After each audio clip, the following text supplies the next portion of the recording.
বাবা কালভৈরবের জয়। এই মন্দিরটা হলো ব্রাহ্মণবাড়িয়ায় অবস্থিত, সেটা আমরা কালভৈরব বাড়ি বলে চিনি। এখানে বাবা স্থাপিত আছেন বহু বছর ধরে, অনেক পুরনো। 1971 সালে যখন যুদ্ধ হয়, পাকিস্তানি হানাদার বাহিনী বাবার এই মূর্তিটি ভেঙে ফেলতে চেয়েছিলেন, কিন্তু ভাঙতে পারেননি, কিন্তু কিছু নষ্ট করেছিলেন।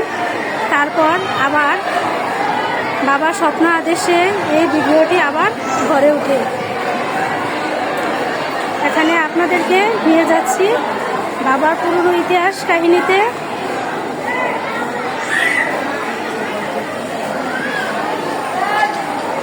পরম ভগবত ডক্টর মহানামব্রত ব্রহ্মচারী মহারাজের অনুপ্রেরণায় ও ভক্তবৃন্দের সক্রিয় সহযোগিতা স্বাধীনতার সংগ্রামকালে ধ্বংসাস্কৃত এই কালভৈরব মন্দির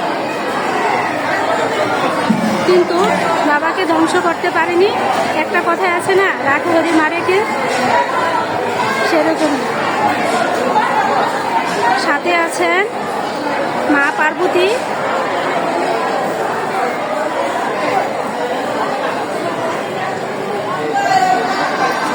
এখানে আপনি যা মানত করবেন সবই ফলবে, সেটা হলো আপনার মনের ইচ্ছে।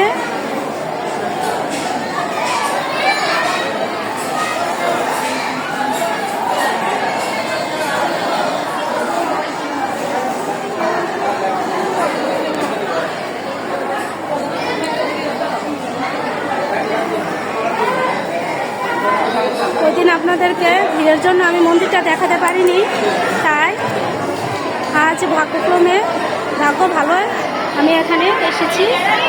হয়তোবা ভগবানের কৃপা, কালভৈরবের কৃপা, আজকে আবার আমি এখানে এসেছি, তাই হয়তো সবাইকে একটু ভিডিও করতে পারছি।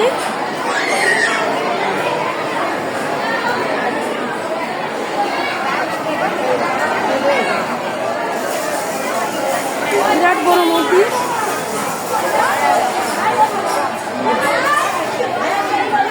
এখানে বাবা মহাদেব স্থাপিত আছে।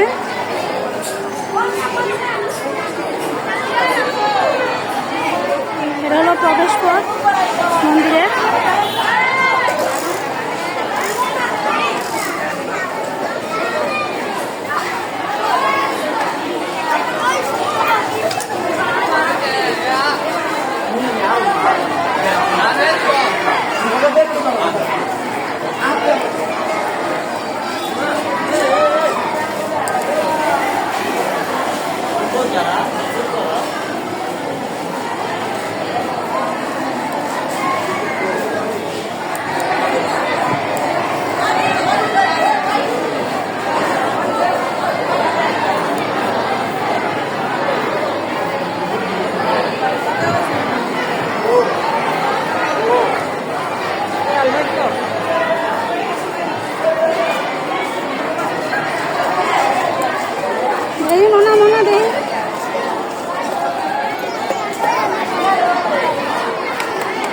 এখানে এই যে মা বিপদনাশিনীকে স্থাপিত করা আছে, হলো মা বিপদনাশিনী।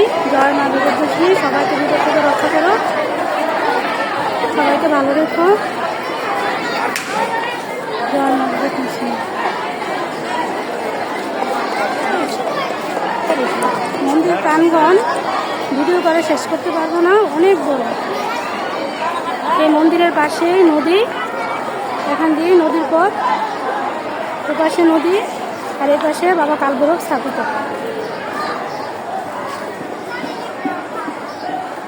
এখানে ওই দিন যজ্ঞ হয়েছিল, আমি আপনাদেরকে ভিড়ের জন্য যজ্ঞের বেরি দেখাতে পারিনি। এটা হলো সে কালভৈরব বাবার যজ্ঞ, প্রতি বছর বছর এখানে যজ্ঞ হয়। হ্যাঁ, বাৎসরিক যজ্ঞ হয়েছিল, আজ শেষ, তাই সব কিছু গুছিয়ে ফেলেছে।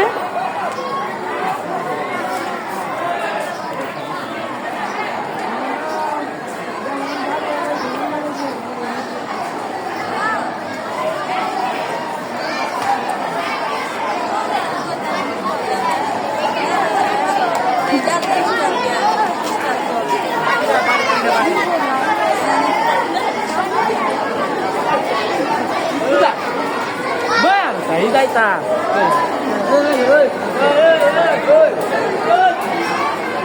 এখানে শনি পূজা দেওয়া হয়, প্রতি শনিবারে শনিদেবের পূজা করা হয়।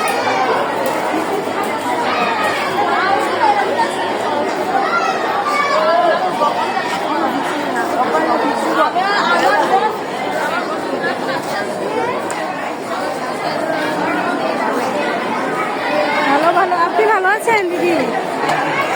হ্যাঁ ভালো। না, ছেলেদেরকে নিয়ে আসিনি। আমি আমার ভিডিওটি শেষ করতেছি। আবার ফিরে বাবার মন্দিরে আসলাম, এসে বাবাকে দেখা যাচ্ছে।